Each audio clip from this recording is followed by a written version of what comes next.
بسم اللہ الرحمن الرحیم نحمدہ و نصلی علی رسولہ الکریم اما بعد فاعوذ باللہ من الشیطان الرجیم بسم اللہ الرحمن الرحیم اللہم صلی علی محمد و علی آل محمد۔ اللہ تعالیٰ کی صفت الرزاق بھی اس کی رحمت و شفقت کی دلیل ہے۔ کرد ایک قبیلے کا نام ہے۔ اس میں ایک شخص مشہور ڈاکو تھا۔ وہ اپنا قصہ بیان کرتا ہے کہ میں اپنے ساتھیوں کی ایک جماعت کے ساتھ ڈاکہ ڈالنے کے لیے جا رہا تھا۔ راستے میں ہم ایک جگہ بیٹھے تھے۔ وہاں ہم نے دیکھا کہ کھجور کے 3 درخت ہیں۔ 2 پر تو خوب پھل آ رہا ہے اور ایک بالکل خشک ہے، اور ایک چڑیا بار بار آتی ہے اور پھلدار درختوں پر تر و تازہ کھجور اپنی چونچ میں لے کر اس خشک درخت پر جاتی ہے۔ ہمیں یہ دیکھ کر بڑا تعجب ہوا۔ میں نے 10 مرتبہ اس چڑیا کو لے جاتے دیکھا تو مجھے یہ خیال ہوا کہ اس پر چڑھ کر تو دیکھوں کہ چڑیا اس کھجور کو کیا کرتی ہے۔ میں نے اس درخت کے قریب کی ایک چوٹی پر جا کر دیکھا، وہاں ایک اندھا سانپ منہ کھولے پڑا ہے اور یہ تر و تازہ کھجور اس کے منہ میں ڈال دیتی ہے۔ مجھے یہ دیکھ کر اس قدر عبرت ہوئی کہ میں رونے لگا۔ میں نے کہا، اے میرے رب، یہ سانپ جس کے مارنے کا حکم تیرے نبی صلی اللہ علیہ وآلہ وسلم نے دیا ہے، تو نے جب یہ اندھا ہو گیا تو اس کو روزی پہنچانے کے لیے چڑیا کو مقرر کر دیا، اور میں تیرا بندہ تیری توحید کا اقرار کرنے والا، تو نے مجھے لوگوں کے لوٹنے پر لگا دیا۔ اس کہنے پر میرے دل میں یہ ڈالا گیا کہ میرا دروازہ توبہ کے لیے کھلا ہوا ہے۔ میں نے اسی وقت اپنی تلوار ڈالی جو لوگوں کو لوٹنے میں کام دیتی تھی، اور اپنے سر پر خاک ڈالتا ہوا درگزر چلانے لگا۔ مجھے غیب سے آواز آئی کہ ہم نے درگزر کر دیا۔ میں اپنے ساتھیوں کے پاس آیا۔ وہ کہنے لگے، تجھے کیا ہوا؟ میں نے کہا، میں ناتا توڑنے والا تھا، اب میں نے صلح کر لی ہے۔ یہ کہہ کر میں نے سارا قصہ ان کو سنایا۔ وہ کہنے لگے، ہم بھی صلح کرتے ہیں۔ یہ کہہ کر سب نے اپنی تلواریں توڑ دی اور سب لوٹ کا سامان چھوڑ کر ہم احرام باندھ کر مکے کے ارادے سے چل دیے۔ 3 دن چل کر گاؤں میں پہنچے تو اندھی بڑھیا ملی۔ اس نے ہم سے میرا نام لے کر پوچھا کہ تم میں اس نام کا کوئی کردی ہے؟ لوگوں نے کہا کہ یہ ہے۔ اس نے کچھ کپڑے نکالے اور یہ کہا کہ 3 دن میرے لڑکے کا انتقال ہو گیا۔ اس نے یہ کپڑے چھوڑے۔ میں 3 دن سے روزانہ حضور اقدس صلی اللہ علیہ وآلہ وسلم کو خواب میں دیکھ رہی ہوں۔ پیارے نبی صلی اللہ علیہ وآلہ وسلم فرماتے ہیں، اس کے کپڑے فلاں کردی کو دے دو۔ وہ کردی کہتے ہیں کہ وہ کپڑے میں نے لے لیے اور ہم سب نے ان کو پہنا۔ اس قصے میں دونوں چیزیں قابل عبرت ہیں۔ اندھے سانپ کی اللہ جل شانہ کی طرف سے روزی کا سامان، اور پیارے نبی صلی اللہ علیہ وآلہ وسلم سے اس کردی کے لیے کپڑوں کا عطیہ۔ اللہ تعالیٰ سورۃ الفاتر میں ارشاد فرماتے ہیں، یعنی اللہ تعالیٰ نے جو رحمت لوگوں کے لیے کھول دی اس کو کوئی روکنے والا نہیں، اور جس کو روک دے اس کو کوئی کھولنے والا نہیں۔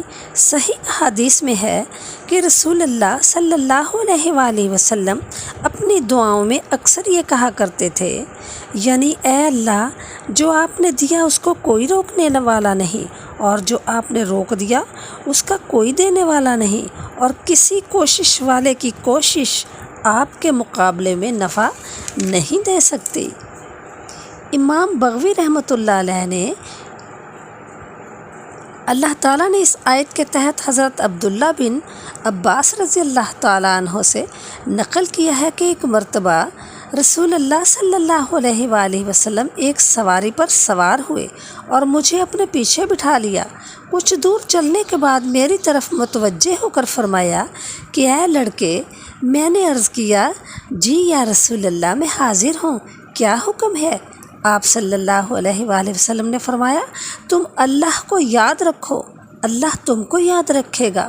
تم اللہ کو یاد رکھو گے تو اس کو ہر حال میں اپنے سامنے پاؤ گے۔ تم امن و عافیت اور خوش عیشی کے وقت اللہ تعالیٰ کو پہچانو تو تمہاری مصیبت کے وقت اللہ تعالیٰ تم کو پہچانے گا۔ جب تم کو سوال کرنا ہو تو صرف اللہ تعالیٰ سے کرو، اور مدد مانگنی ہو تو صرف اللہ تعالیٰ سے ہی مانگو۔ جو کچھ دنیا میں ہونے والا ہے قلم تقدیر اس کو لکھ چکا ہے۔ اگر سارے مخلوقات مل کر اس کی کوشش کریں کہ تم کو ایسا نفع پہنچا دیں جو اللہ تعالیٰ نے تمہارے حصے میں نہیں رکھا تو وہ ہرگز ایسا نہیں کر سکیں گے، اور اگر وہ سب مل کر اس کی کوشش کریں کہ تم کو ایسا نقصان پہنچائیں جو اللہ تعالیٰ نے تمہارے حصے میں نہیں رکھا تو وہ ہرگز ایسا نہیں کر سکیں گے، اور اگر سب مل کر اس کی کوشش کریں کہ تم کو ایسا نقصان پہنچائیں جو تمہاری قسمت میں نہیں ہے تو ہرگز اس پر قدرت نہ پائیں گے۔ اور اگر تم کر سکتے ہو کہ یقین کے ساتھ صبر و عمل کرو تو ایسا ضرور کر لو، اگر اس پر قدرت نہیں تو صبر کرو، کیونکہ اپنے خلاف تباہ چیزوں پر صبر کرنے میں بڑی خیر و برکت ہے۔ اور خوب سمجھ لو کہ اللہ تعالیٰ کی مدد صبر کرنے والوں کے ساتھ ہے، اور مصیبت کے ساتھ راحت اور تنگی کے ساتھ فراخی ہے۔ یہ حدیث ترمذی اور مسند احمد میں بھی صحیح سند کے ساتھ مذکور ہے۔ افسوس یہ ہے کہ قرآن کے اس واضح اعلان اور رسول اللہ صلی اللہ علیہ وسلم کی عمر بھر کی تعلیمات کے باوجود یہ امت پھر اس معاملے میں بھٹکنے لگی۔ سارے خدائی اختیارات مخلوقات کو بانٹ دیے۔ آج ایسے مسلمانوں کی بہت بڑی تعداد ہے جو مصیبت کے وقت بجائے اللہ تعالیٰ کے پکارنے کے اور اس سے دعا مانگنے کے مختلف ناموں کی دہائی دیتے ہیں اور مدد مانگتے ہیں، اللہ تعالیٰ کی طرف دھیان نہیں دیتے۔ انبیاء اولیاء کے توسل سے دعا مانگنا دوسری بات ہے، وہ جائز ہے، اور خود نبی کریم صلی اللہ علیہ وآلہ وسلم کی تعلیمات میں اس کے شواہد موجود ہیں، لیکن براہ راست کسی مخلوق کو حاجت روائی کے لیے پکارنا، اس سے اپنی حاجتیں مانگنا، اس قرآن حکم کی کھلی بغاوت ہے۔ اللہ تعالیٰ مسلمانوں کو صراط مستقیم پر قائم رکھے۔ حضرت ابو موسیٰ اشعری سے روایت ہے، انہوں نے کہا کہ رسول اللہ صلی اللہ علیہ وسلم نے ارشاد فرمایا، تکلیف دہ کلمات سن کر اللہ تعالیٰ سے زیادہ صبر و تحمل کرنے والا کوئی نہیں۔ لوگ اس کے لیے بیٹا تجویز کرتے ہیں اور وہ اس پر بھی ان سے انتقام نہیں لیتا، بلکہ ان کو عافیت بخشتا اور روزی پہنچاتا ہے۔ بخاری و مسلم۔ اللہ تعالیٰ کی ذات اس سے پاک اور بالا تر ہے کہ کوئی انسان اگر اپنے قول و فعل سے اس کو تکلیف پہنچانا چاہے تو وہ کامیاب ہو جائے، یا کوئی شخص اس کو نقصان پہنچانا چاہے تو اسے نقصان پہنچ جائے۔ اس لیے یہاں یہ نہ سمجھنا چاہیے کہ واقعی اس کو انسان کے قول و فعل سے تکلیف پہنچتی ہے اور وہ صبر و تحمل کرتا ہے، اور نہ اس حدیث کا مقصد اس بات کو ظاہر کرتا ہے۔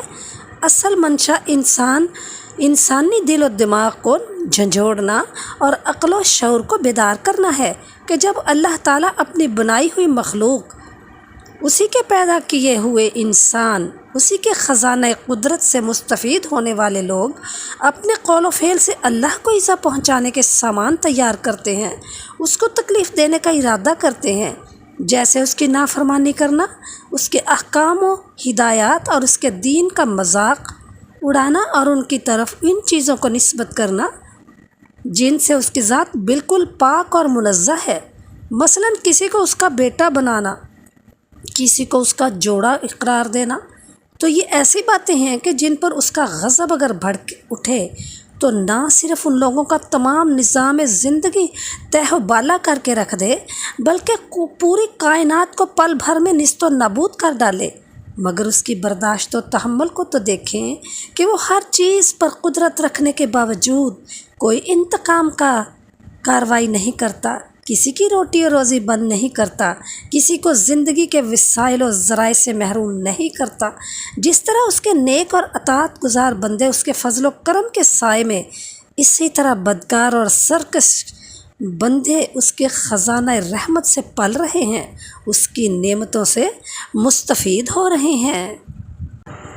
حضرت معاذ سے روایت ہے، انہوں نے کہا کہ ایک سفر کے دوران سواری کے گدھے پر میں حضرت صلی اللہ علیہ وسلم کے پیچھے بیٹھا ہوا تھا۔ میرے اور پیارے نبی صلی اللہ علیہ وسلم کے درمیان کجاوے کا پچھلا حصہ حائل تھا۔ پیارے نبی صلی اللہ علیہ وآلہ وسلم نے مجھ سے فرمایا، معاذ، کیا تم جانتے ہو بندوں پر اللہ کا اور اللہ پر بندوں کا کیا حق ہے؟ میں نے عرض کیا، اللہ اور اس کا رسول ہی بہتر جانتے ہیں۔ آپ نے فرمایا، بندوں پر اللہ کا حق یہ ہے کہ وہ اس کی عبادت کریں اور کسی کو اس کا شریک نہ ٹھہرائیں، اور اللہ پر بندوں کا حق یہ ہے کہ جس نے کسی کو اللہ کا شریک نہ ٹھہرایا اسے عذاب نہ دے۔ یہ سن کر میں نے عرض کیا، یا رسول اللہ صلی اللہ علیہ وسلم، کیا میں یہ خوشخبری لوگوں کو سنا دوں؟ آپ صلی اللہ علیہ وسلم نے فرمایا، لوگوں کو یہ خوشخبری نہ سناؤ، کیونکہ وہ اسی پر بھروسہ کر بیٹھیں گے اور